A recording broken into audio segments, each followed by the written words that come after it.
నమస్తే, welcome to our channel. నేను సిరి. గత 5 ఏళ్లలో జగన్మోహన్ రెడ్డి గారు ఏమేమి పథకాలు ఇచ్చారు, అసలు ఏమేమి ఆయన ఇచ్చిన హామీలను నెరవేర్చారు ఏంటనేది అసలు ఇంతవరకు ఎవరికి అర్థం కాని పరిస్థితి. కానీ తను మాత్రం 99% నేను చేశాను, ప్రజలకి అన్నీ చేశానని చెప్పడం అయితే జరిగింది. అయితే ఇప్పుడున్న పరిస్థితుల్లో ఆ నేతలు, వైసీపీ నేతలు చేస్తున్న గత 5 సంవత్సరాల్లో ఏవేవైతే చేశారో ఒక్కొక్కటిగా బయటకు వస్తున్నాయి. అయితే ప్రస్తుతం ఉన్న కాలంలో జగనన్న లేఅవుట్లో భారీ కుంభకోణం. అంటే అక్కడ ప్రజలకు ఇస్తామన్న ఇళ్లలో ఇంతవరకు కనీసం ఒక 100 ఇళ్ళు కూడా కట్టని పరిస్థితి. సో ఈ అంశాన్ని మనకి ఇంకా పూర్తిగా వివరించడానికి మనతో పాటు ఉన్నారు ప్రముఖ సీనియర్ జర్నలిస్ట్ దుర్గా కుమార్ గారు. నమస్కారం సార్. నమస్కారం మా సిరి, మన వీక్షకులు కూడా నమస్కారం సార్. ఇప్పుడు చూస్తుంటే అసలు ఆంధ్రప్రదేశ్లో గత 5 సంవత్సరాలు ఏం జరిగిందనేది ఇప్పటికీ అదొక పీడకల అనాలో మరి ఇంకేమనాలో తెలియని పరిస్థితి. అక్కడ పేద ప్రజలకి ఇల్లులు కట్టిస్తామని చెప్పి కట్టించడం ఏమో తెలియదు, కానీ అసలు వాళ్ళంతటా వాళ్ళు ఎన్ని చేశారంటే కనీసం 100 ఇళ్ళు కూడా కట్టించలేని పరిస్థితి. జనాల్ని అసలు ఎందుకు ఇంతలా మోసం చేశారు? జనాల ఆ డబ్బుల్ని ఎందుకు అంటే మీరు ఇందాక చెప్పినట్టు అంత జనం డబ్బులు తినడానికి ఎందుకు ఆశపడుతున్నారు అసలు వీళ్ళు? ఇక డబ్బు దాహం వచ్చిన తర్వాత దందాహం అది ఎప్పటికీ తీరదమ్మా. జీవితకాలంలో ఆ దందాహం అనేది తీరదు.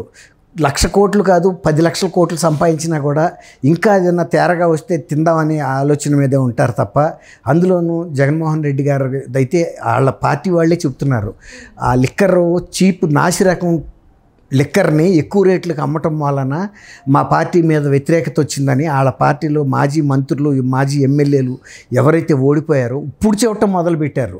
తర్వాత మా పార్టీలో జరిగినటువంటి ఇసుక విధానం కానీ ఇవన్నీ కూడా ప్రజలు ఇబ్బంది పడ్డారు, ప్రజలు నష్టపడ్డారు వీళ్ళ దందాహం వలన. తర్వాత వీళ్ళు నాయకులు ఇతర ప్రతిపక్ష నాయకులని, వాళ్ళ కుటుంబ సభ్యుల్ని అసభ్య పదజాలంతో శాసనసభలో కూడా వాళ్ళకుండా అవకాశాలను దుర్వినియోగం చేయటం. తర్వాత ముఖ్యమంత్రి గారు కూడా దానికి ఒత్తాస పలకటం. శాసనసభలో ఆయన చూడలేదనుకుంటున్నాడు ఆయన చేసిన పనులన్నీ. గతంలో శాసనసభలో, పార్లమెంట్లో జరిగిన వాళ్ళ ప్రవర్తనకి చూడటానికి ప్రజలకు ఆ రోజుల్లో ఈ మీడియా అవకాశం లేదు.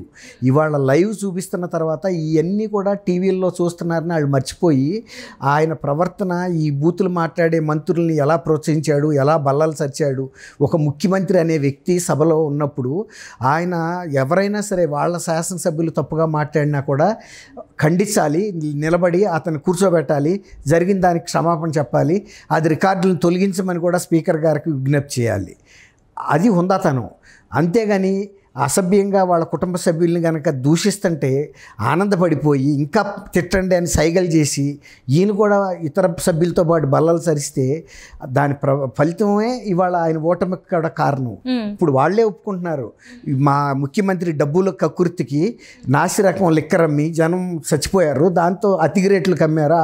అధిక రేట్లు అంతా వాళ్ళకే వెళ్ళినాయి, వాళ్ళ డిస్టిలరీసే అవన్నీ. కాబట్టి డబ్బుకి మీరు అన్నారు కదా ఎంత ఉన్నా కూడా ఇంకా ఉంటుందా అంటే ఉంటుంది. ఇప్పుడు రాష్ట్రం మొత్తం అని పిండుకు తిన్న జగన్మోహన్ రెడ్డి గారు తన సొంత నియోజకవర్గంలో అయినా పథకాలను ఖచ్చితంగా అమలు చేయాలి కదమ్మా. ఇప్పుడు మీరు అడిగారు, ఇప్పుడు తన సొంత ఇలాకాల్లో కూడా 8,400 ఇళ్ల కోసం డబ్బులు శాంక్షన్ అయితే 99 ఇళ్ళు మాత్రమే కట్టారు. 100 కూడా అవ్వాలి. 99 కూడా కట్టింది చాలా నాసిరకం. ఇవాళ కనుక వాటి మీద ఎంక్వైరీ చేస్తే వాళ్ళు వాడిన కలప కానీ, వాళ్ళు వాడిన స్టీల్ కానీ చాలా నాణ్యత తక్కువైన వాటితో కట్టారు.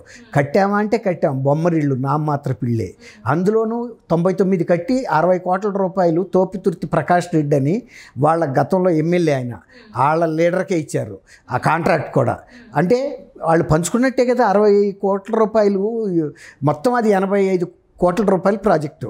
ఇది 8,400 కడితే అంత ఇవ్వాలి, కానీ కట్టిన 99 ఏళ్ళకే 80% ఇచ్చేసినట్టే, అంతే కదా. 60-70% ఇచ్చారు. ఇచ్చేస్తే ఇది సొంత నియోజకవర్గంలో కూడా ప్రజల్ని ఇంత మోసం చేస్తారా? ఆయన నియోజకవర్గం పులివెందుల్లోనే జరిగింది. అదే అండి, పులివెందుల్లోనే నీ సొంత నియోజకవర్గంలోనే ఇంత అవినీతికి పాల్పడితే నువ్వు రాష్ట్రంలో ఇతర నియోజకవర్గాల్లో నువ్వు చేయటంలో ఆశ్చర్యమే ఉంది. నువ్వు చేసిన దానికి అంటే ఒకటేంటంటే ఇతర జిల్లాల ప్రజలందరికీ, ఇతర ప్రాంతాల ప్రజలకి ఆయన సొంత నియోజకవర్గంలో కూడా అవినీతికి పాల్పడి పేద ప్రజలకు అక్కడ అన్యాయం చేశాడు, ఇక్కడ కూడా అన్యాయం చేశాడు. కాబట్టి మన ఒక్కళ్ళనే చేయలే, ఆయన సొంత ప్రాంతం పట్ల కూడా ఆయనకి ఏం అభిమానం లేదు, తేలిపోతుంది కదా. వాళ్ళు ఎవరు నిన్ను నమ్ముకుని గెలిపించారు, తరతరాలుగా దాదాపు ఒక 50 ఏళ్ల నుంచి వాళ్ళ కుటుంబాలను గెలిపిస్తుంది పులివెందుల్లో. కడప నియోజకవర్గం, లోక్సభ నియోజకవర్గంలో కూడా వీళ్ళ కుటుంబాన్ని గెలిపిస్తున్నారు. అలాంటప్పుడు ఆ సొంత నియోజకవర్గ ప్రజలకు ఆ విధమైన మోసం చేస్తే ఇది ఎంత తీవ్రమైన విషయం, ఎంత ఆందోళనకరమైన విషయం. ఇప్పుడు నిధులంతా కూడా గృహ నిర్మాణ సంస్థ దీని ద్వారా వెళ్ళిపోయినాయి. ఇప్పుడు ఆయన కట్టడం ఏం చేస్తారు, నేను కట్టేస్తారు. ముందు జూనియర్ ఇంజనీర్ రికార్డ్ చేస్తాడు, తర్వాత డిప్యూటీ ఎగ్జిక్యూటివ్ ఇంజనీర్ చెక్ చేస్తాడు, తర్వాత మళ్ళీ ఎగ్జిక్యూటివ్ ఇంజనీర్ కూడా ఫైనల్ చెక్ చేసిన తర్వాత బిల్లులు రిలీజ్ అవుతాయి. ఇప్పుడు అవన్నీ అయిన తర్వాతే నాకు పేమెంట్ అయిందని ఇతను కనుక రేపు వీళ్ళు కోర్టుకు వెళ్ళినా కూడా ఆయన తప్పుకెళ్ళిపోవచ్చు. నేనైతే కట్టాను అక్కడ ఇల్లు బై యాక్ట్ ఆఫ్ గాడ్, అంటే ఏమన్నా సుడిగాలు వచ్చినాయా, తుఫాన్లు వచ్చినాయా నాకు తెలీదు. వాళ్ళైతే డబ్బులు పేమెంట్ ఇచ్చారు అంటే కట్టినట్టే కదా. ఇవాళ నన్ను కట్టమంటే రెండోసారి కట్టలేను, నేను 60 కోట్లకు సంబంధించిన బిల్ ఇది కట్టేశా. ఇక మిగిలింది ఏదన్నా ఉంటే నేను డబ్బులు తీసుకోలేదు కాబట్టి, ఇక నాకు ఆరోగ్యం బాగోలేదు కాబట్టి నేను ఈ వర్కులు చేయను, అంతే కదా, అంతే, వెళ్ళిపోవచ్చు అంతే. అసలు ఇట్లా ఇంత ఎందుకు సార్? అవునా కాదు, ఈ లాజిక్ పనిచేస్తా లేదా? నువ్వు చిన్నదానివైనా అతను వెళ్ళి కోర్టులో కనుక వీళ్ళు వెళ్ళి నాకు అతను కట్టకుండా అంటే నాకు కట్టితే నువ్వు అంతకే ఇచ్చారండి, మిగిలిన ఇంకా నాకు అక్కడ 15 కోట్లు రావాలి, 25 కోట్లు రాకను, మొత్తం 84 కోట్ల 70 లక్షలు నాకు ఇచ్చింది కేవలం 60 కోట్లు, ఇంకా 24 కోట్ల 70 లక్షల వరకు నేను చేయలేదు కాబట్టి నాకు ఇవ్వలేదు. నేను దాని గురించి ఏం అడగట్లేదు. ఇప్పుడు కట్టినంత వరకు ఇచ్చారు, నేను వెళ్ళిపోయా. ఏమైంది అంటే నాకు తెలియదు వాళ్ళు ఏం చేసుకున్నారు. ఇక్కడ పీకి అమరావతిని కూడా పీకి రోడ్లు అవన్నీ ఇంకోసాటికి తీసుకుపోయారు. అలాగే ఏమైనా ఓడగొట్టుకుని ఎక్కడైనా కట్టుకున్నారో నాకు తెలియదు అన్నాడు అనుకోండి, అప్పుడు వీళ్ళు ఏం చేస్తారు? కానీ ఇదంతా కూడా ప్రజల సొమ్మే కదా. ఇప్పుడు అందుకే వీళ్ళ మీద కేసు బుక్ చేయాలి, దీనికి ముఖ్యమంత్రిని కూడా బాధ్యుని చేయాలి. ఆ నియోజకవర్గ శాసనసభ్యుడిగా, ముఖ్యమంత్రిగా ఆయన, ఇప్పుడు చంద్రబాబు నాయుడు గారు కూడా స్కిల్ డెవలప్మెంట్ కేసులో ఆయన ముఖ్యమంత్రిగా ఉండబట్టే కదా బుక్ చేశారు. ఈయన ఆ ప్రాంత ఎమ్మెల్యేగా ఉన్నాడు, ముఖ్యమంత్రిగా ఉన్నాడు, సొంత నియోజకవర్గంలో ఆయనకి కావాల్సిన వాళ్ళకి ఆ కాంట్రాక్ట్ ఇచ్చి మరి ఇంత దోపిడీకి పాల్పడ్డారు. దీన్ని బట్టి ఏమర్థమవుతుంది మనకి?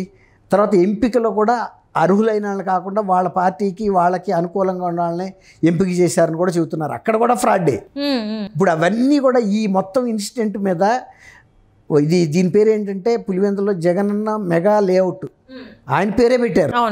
అంత మోసం జరిగితే ఆయన కూడా అప్రతిష్టే కదా.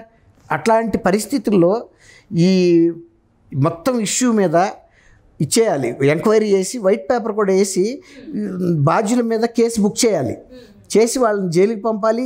ఇప్పుడు ఉండవల్లి అరుణ్ కుమార్ గారు ఆయనకి చాలా ఆత్మీయుడు, జగన్మోహన్ రెడ్డి గారి కుటుంబానికి. రెవెన్యూ రికవరీ కింద వాళ్ళను వసూలు చేయాలి వాళ్ళ దగ్గర ఈ డబ్బులంతా కూడా. ఇది ఒక మచ్చుతోనకమ్మ అంతే. ఇంకా అంటే ఇది జస్ట్ చంద్రబాబు నాయుడు గారు మొన్న లాస్ట్ మంత్ 12న ప్రమాణ స్వీకారం చేశారు. ఈ మంత్ ఇంకా 12th రాలేదు.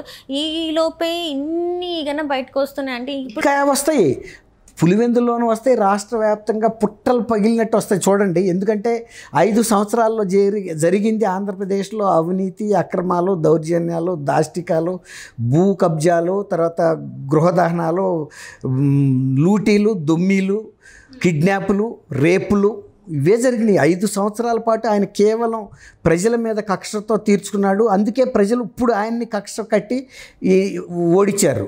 ఆయన ఆ రకంగా హింసిస్తే ఇప్పుడు వీళ్ళు కూడా తీర్పిచ్చారు, గట్టి తీర్పే. Right sir, right, thank you so much for that. నమస్కారం అమ్మ సిరి, మన వీక్షకులకు.